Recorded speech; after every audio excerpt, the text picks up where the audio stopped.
Hello friends, सभी students का एक बार फिर बहुत बहुत स्वागत है। और आज आपकी ये सेकेंड क्लास है सामाजिक अध्ययन की।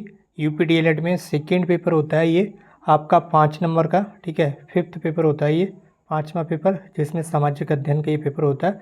और ये टोटल 50 अंकों का आपका पेपर होता है। इसमें 15 ऑब्जेक्टिव क्वेश्चन आपको देखने के लिए मिलते हैं। सबसे पहले तो हमने जो यहाँ पर स्टार्टिंग की है इन क्लासेस की, वो ऑब्जेक्टिव क्वेश्चन से ही यहाँ पर स्टार्टिंग की है। तो सभी अभ्यर्थी वीडियो में एंड तक बने रहें, और जो नए भाई बहन हैं वो चैनल को सब्सक्राइब करके बेल आइकन जरूर प्रेस कर लें, ताकि आपकी जो क्लासेस हैं वो आपको समय पर मिलती रहें। आपको पता ही है, ठीक है, आपकी जो क्लासेस हैं वो यहाँ पर चल रही हैं शाम 6 बजे से। तो सभी भाई बहन वीडियो को ज़्यादा से ज़्यादा शेयर करें, और जो नए भाई बहन हैं, ठीक है, वो वीडियो को शेयर करें अपने फ्रेंड्स के साथ, और चैनल को सब्सक्राइब करके हमसे जुड़ जाएं।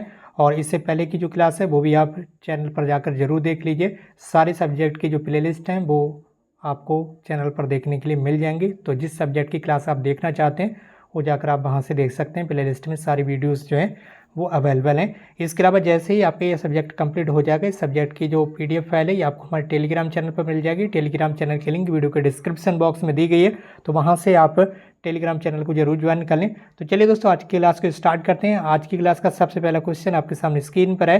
वृहस्पति पर्वत का निर्माण किस तरह से होता है? वलन द्वारा होता है, संवलन द्वारा होता है, तनाव बल, या इनमें से कोई नहीं। तो जो वृहस्पति आपका पर्वत होता है, इसका जो निर्माण होता है वो तनाव बल के कारण होता है। कैसे तनाव बल के कारण होता है, ये आपको याद रखना है। इसके बाद आपका अगला सवाल है 22 नंबर का। बलन के किस प्रकार में चट्टानों का क्रम ही उलट जाता है? ठीक है, बलन के किस प्रकार में चट्टानों का क्रम ही यहाँ पर उलट जाता है, ये आपको बताना है। परिबलन के द्वारा, अधिक्षिप्त बलन के द्वारा, समनत बलन के द्वारा, या एकनत बलन के द्वारा। तो जो बलन का कौन सा ऐसा प्रकार है जिसमें चट्टानों का क्रम पूरी तरह से उलट जाता है, तो ये होता है आपका अधिक्षिप्त बलन। ठीक है, आपको याद रखना है, अधिक्षिप्त बलन में जो चट्टानें होती हैं इनका क्रम आपस में उलट जाता है, ये आपको ध्यान रखना है।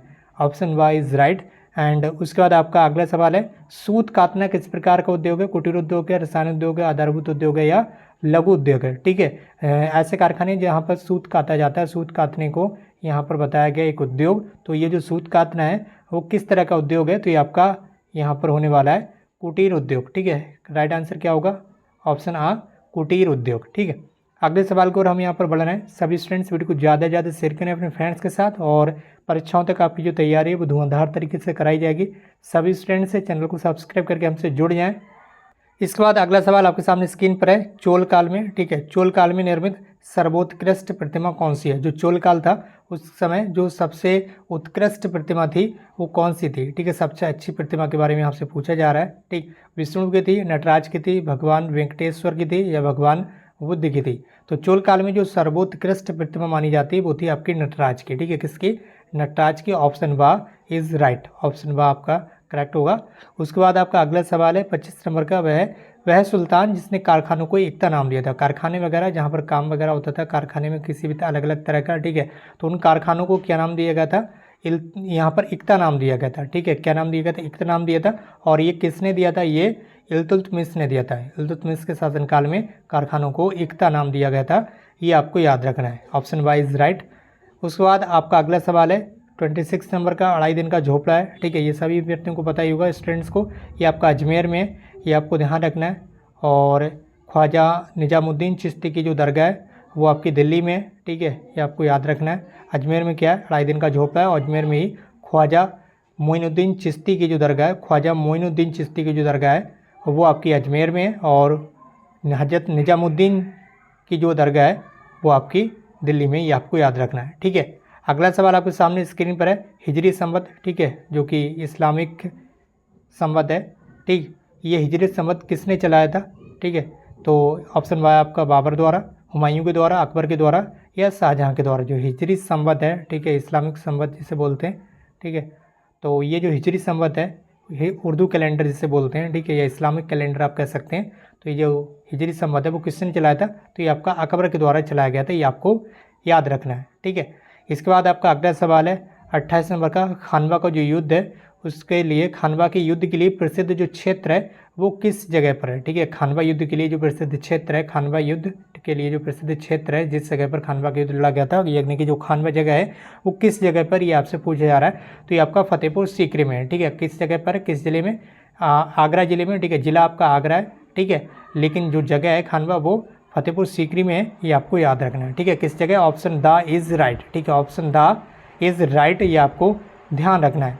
और सलीम चिश्ती की दरगाह, ठीक है, ये भी आपको ध्यान रखना है। सलीम चिश्ती की जो दरगाह है वो भी फतेहपुर सीकरी में ही है, ये भी आपको याद रखना है। ठीक है, उसके बाद आप आगे बढ़ेंगे। 29 नंबर का सवाल आपसे पूछा जा रहा है, मराठों की स्वतंत्रता के लिए कि युद्ध किया गया था, उस युद्ध का जो नेतृत्व था वो किसने किया था, ये आपसे पूछा जा रहा है। ठीक है, जो मराठा थे प्राचीन काल में, मराठों की स्वतंत्रता के युद्ध का जो नेतृत्व था वो किसने किया था, ये ताराबाई ने किया था, ये आपको याद रखना है। किसने? ताराबाई ने मराठों की स्वतंत्रता के युद्ध का नेतृत्व किया था। ठीक है, अगला सवाल आपके सामने स्क्रीन पर आ चुका है और ये सारे सवाल ऑलरेडी परीक्षाओं में आए हुए हैं, तो आप इनको अच्छे से देखें, अच्छे से समझें। लोकसभा में राष्ट्रपति के द्वारा एंग्लो इंडियन सदस्यों को मनोनीत करने की जो संख्या है वो कितनी है, ये आपको बताना है। लोकसभा में राष्ट्रपति के द्वारा यहाँ पर 2 एंग्लो इंडियन सदस्यों को मनोनीत किया जाता है, ये आपको याद रखना है। कितने सदस्यों को? 2 सदस्यों को मनोनीत किया जाता है, ये आपको याद रखना। Option A is right. ठीक है, आगे बढ़ेंगे। अगला सवाल आपके सामने स्क्रीन पर आ चुका है। यहाँ पर आपसे पूछा जा रहा है, यहाँ पर सर्वोच्च न्यायालय, ठीक है, जो सुप्रीम कोर्ट होता है, तो सर्वोच्च न्यायालय को अपने फैसलों को क्या करने का अधिकार है? बदलने का अधिकार है। ठीक है, या फिर बदलने का अधिकार नहीं है, बदलने का अधिकार केवल मुख्य न्यायाधीश को, या फिर बदलने का अधिकार केवल न्याय मंत्रालय को है। ठीक है, तो जो सर्वोच्च न्यायालय होता है सुप्रीम कोर्ट, इसे अपने फैसलों को बदलने का पूरा अधिकार है, ये आपको याद रखना है। तो ऑप्शन आ इज़ राइट। ठीक है, ऑप्शन आ आपका कैसा होगा? करेक्ट होगा। सुप्रीम कोर्ट को अपने फैसलों को बदलने का पूरा अधिकार है। इसके बाद हम बढ़ेंगे अगले सवाल की ओर। अगला सवाल आपके सामने स्क्रीन पर आ चुका है और यहाँ पर आपसे पूछा जा रहा है 32 नंबर का, कौन सा मौलिक अधिकार सर्वाधिक विवाद का विषय रहा है? ठीक है, कौन सा ऐसा मौलिक अधिकार था जो सर्वाधिक विवाद का विषय रहा है और अब इसे मौलिक अधिकार की कैटेगरी से हटा भी दिया गया, अब ये केवल एक कानूनी अधिकार बनकर रह गया है। ठीक है, तो ये आपको बताना, और ये इंपॉर्टेंट क्वेश्चन है, परीक्षाओं में बार बार पूछा भी जाता है। तो वो कौन सा अधिकार था? एकता का अधिकार, स्वतंत्रता का अधिकार, संपत्ति का अधिकार या धार्मिक स्वतंत्रता का अधिकार? तो ये था आपका संपत्ति का अधिकार। कौन सा था? संपत्ति का अधिकार। इसे क्यों चेंज किया गया ये भी आपको जानना जरूरी है। संपत्ति का अधिकार ऐसा था, कई बार आपने देखा होगा यहाँ पर गांव में से हाईवे निकलते हैं, ठीक है, तो कई बार क्या था, अगर किसी व्यक्ति की ज़मीन होती थी और वो ज़मीन नहीं देना चाहता था और अगर उसका ये मौलिक अधिकार होता तो गवर्नमेंट किसी भी तरह से उसे ज़मीन नहीं ले सकती थी। तो कई बार यहाँ पर प्रॉब्लम्स क्रिएट होती थी, जिस वजह से यहाँ पर इसे मौलिक अधिकार की कैटेगरी से निकालकर अब इसे केवल कानूनी अधिकार बना दिया गया है। ठीक है, कानूनी अधिकार में गवर्नमेंट आपसे ज़मीन ले लेगी, ठीक है, जहाँ पर उसे लेना होगी। ठीक है, आप कितना भी कुछ भी करते रहेगा, आपको पैसा दिया जाता है, दोगुना तिगुना जैसा भी होता है, लेकिन ज़मीन आपसे ले ली जाती है। ठीक है, संपत्ति के अधिकार को इसीलिए यहाँ पर चेंज किया गया और अब ये केवल एक कानूनी अधिकार बनकर रह गया है, तो ये आपको याद रखना है। अगला सवाल आपके सामने स्क्रीन पर है। अगला सवाल आपसे पूछा जा रहा है, वह बजट जिसमें आय और व्यय, ठीक है, कोई आप खरीदते हैं कुछ, आय, ठीक है, व्यय होता है उसमें, और जितना आप कमाते हैं वो आपकी आय होती है। ठीक है, आय और व्यय बराबर होता है, वह बजट को क्या कहा जाता है ये आपसे पूछा जा रहा है। जीरो आधारित बजट, संतुलित बजट, या घाटे का बजट, या बचत बजट। ठीक है, तो जो आय और व्यय बराबर होती है उस बजट को आपको कहा जाता है संतुलित। ठीक है, संतुलित बजट, बैलेंस्ड बजट। ठीक है, संतुलित बजट आपको कहा जाता है। ऑप्शन बा इज़ राइट। ठीक है, बढ़ेंगे अपने अगले सवाल की ओर। अगला सवाल आपसे पूछ रहा है 34 नंबर का, दामोदर घाटी योजना से संबंधित कौन सा राज्य है? जो दामोदर घाटी परियोजना है उससे संबंधित कौन सा राज्य है, यानी कि दामोदर घाटी परियोजना कौन से राज्य में स्थित है? पश्चिम बंगाल में, बिहार तथा पश्चिम बंगाल में, असम में, या फिर केवल बिहार में? ठीक है, तो इस सवाल का आपका राइट आंसर होगा बिहार और पश्चिम बंगाल। राइट आंसर क्या होगा? बिहार और पश्चिम बंगाल में दामोदर घाटी परियोजना जो है वो स्थित है, तो इस सवाल का राइट आंसर हो जाएगा ऑप्शन बा। अगला सवाल आपसे पूछा जा रहा है, 6 महीनों की रात और 6 महीने का दिन कहाँ पर होता है? ये भी सवाल इंपॉर्टेंट है, इसे भी आप याद रखें। 6 महीनों का दिन और 6 महीने की जो रात होती है वो होती है आपकी उत्तरी और दक्षिणी ध्रुव के वृत्त पर। ठीक है, कहाँ पर? उत्तरी और दक्षिणी ध्रुव के वृत्त पर 6 महीने का दिन होता है और 6 महीने की ही आपकी रात होती है। तो यहाँ पर हर कोई जाना चाहेगा, आप भी जा सकते हैं। फिलहाल यहाँ पर अगला सवाल आपसे पूछा जा रहा है, 3 ओर से घिरा पृथ्वी का जो भाग है वो क्या कहलाता है? 3 ओर से घिरा, यहाँ पर आपका क्वेश्चन इस तरह से होगा, 3 ओर से, ठीक है, 3 ओर से पानी से घिरा, ठीक है, या जल से घिरा। ठीक है, 3 ओर से पानी से घिरा पृथ्वी का जो भाग है वो क्या कहलाता है? पठार कहलाता है, सिंधु पंख कहलाता है, महासागर कहलाता है, या प्रायद्वीप कहलाता है? तो 3 ओर से पानी से घिरा हुआ जो भाग रहता है, ठीक है, पृथ्वी का, वो क्या कहलाता है? ये आपका प्रायद्वीप कहलाता है। ठीक है, जैसे कि आपने दक्षिण भारत का क्षेत्र इस तरह से देखा होगा, ये जो दक्षिण भारत का क्षेत्र नीचे का, ये एक तरफ आपने देखा होगा बंगाल की खाड़ी से ये घिरा हुआ है, दूसरी तरफ अरब सागर से, और तीसरा नीचे की साइड में, दक्षिण की साइड में आपने देखा होगा ये हिंद महासागर से घिरा हुआ है। तो ये क्या है? दक्षिण का ये जो आपका भाग है दक्षिण भारत का ये एक प्रायद्वीप है, ठीक है। ये आपको इस तरह से समझना है। तो 3 ओर से पानी से घिरा हुआ या जल से घिरा हुआ जो भाग है पृथ्वी का, वो क्या कहलाता है? प्रायद्वीप कहलाता है। ऑप्शन द इज राइट, ठीक है। अगला सवाल आपके सामने स्क्रीन पर है, मूंगफली की खेती के लिए अधिक उपयुक्त मिट्टी कौन सी, यानी कि कौन सी मिट्टी में जो मूंगफली है वो अच्छे तरीके से यहाँ पर उसकी पैदावार होती है, ठीक है। तो ये आपसे पूछा जा रहा है, तो काली मिट्टी है वो, या लाल मिट्टी है, या लैटराइट मिट्टी, या फिर चिकनी मिट्टी है, इसका राइट आंसर आपको बताना है। तो राइट आंसर आपका हो जाएगा यहाँ पर काली मिट्टी। मूंगफली की खेती के लिए काली मिट्टी सबसे उपयुक्त मानी जाती है, तो इसका राइट आंसर हो जाएगा ऑप्शन आ इज राइट, ठीक है। बढ़ेंगे अगले सवाल की ओर। और दोस्तों अगले सवाल में आपसे पूछा जा रहा है 38 नंबर में, सर्वाधिक सबसे अधिक लवणता वाला सागर कौन सा है जहाँ पर नमक पाया जाता है? किस सागर में सबसे अधिक नमक यानी कि लवणता पाई जाती है, ये आपको बताना है। नमकीन सागर कौन सा सबसे अधिक? कैस्पियन सागर है वो, लाल सागर है, मृत सागर है, या भूमध्य सागर? तो इस क्वेश्चन का आपका राइट आंसर हो जाएगा मृत सागर, ठीक है। कौन से सागर? मृत सागर में सबसे अधिक लवणता है, ठीक है। सबसे अधिक लवणता वाला जो सागर है वो आपका मृत सागर, ठीक है।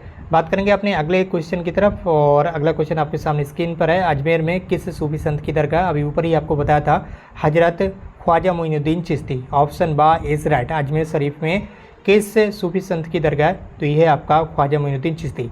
ख्वाजा चलीम चिश्ती की जो दरगाह है वो अभी मैंने आपको बताया था फतेहपुर सीकरी में, ठीक है। और आगरा से कुछ ही दूरी पर ही है, आगरा ज़िले में ही ये तहसील है फतेहपुर सीकरी, वहीं पर ख्वाजा सलीम चिश्ती की जो दरगाह है वो मौजूद है, ठीक है। इसके बाद निजामुद्दीन औलिया की दरगाह, ये भी आपकी दिल्ली में, और कुतुबुद्दीन बख्तियार काकी, इनकी दरगाह भी दिल्ली में, ये आपको याद रखना है, ठीक है। अगला क्वेश्चन आपके सामने स्क्रीन पर आ चुका है, और ये आज की क्लास का आपका अंतिम क्वेश्चन होने वाला है। तो सभी स्टूडेंट्स इधर ध्यान दें। इस साइड में यहाँ पर बताया जा रहा है, आपसे पूछा जा रहा है कि 40 नंबर में महमूद गजनवी के भारत पर आक्रमण के समय भारत आए अल-बरूनी ने किस ग्रंथ की रचना की थी? यानी कि जो महमूद गजनवी था, ठीक है, जब उसने भारत पर आक्रमण किया था तो उसके साथ एक जो लेखक थे, एक जो विद्वान थे, ठीक है, या राइटर कह लीजिए, वो आए थे भारत, और उनका नाम था अल-बरूनी। क्या नाम था? अल-बरूनी। इन्होंने एक किताब लिखी थी। अल-बरूनी की किताब का नाम आपको बताना है। किताबुल रहला, शाहनामा, राजतरंगड़ी, किताबुल हिंद, ठीक है। कौन सी किताब है इनकी, ये आपको बताना है। तो अल-बरूनी की जो किताब है उसका नाम है किताबुल हिंद, ठीक है। क्या नाम है? किताबुल हिंद। किसकी पुस्तक है? ये अल-बरूनी की है, ये आपको याद रखना है। इसके साथ ही यहाँ पर और भी 3 पुस्तकों के नाम दिए हुए हैं। तो यहाँ पर अगली पुस्तक आपकी राजतरंगड़ी, ये कल्हड़ की रचना है। किसकी? कल्हड़ की, ये आपको याद रखना है। इसके बाद है शाहनामा। शाहनामा जो पुस्तक है ये आपकी फिरदौसी जी की रचना है। किसकी? फिरदौसी की, ठीक है।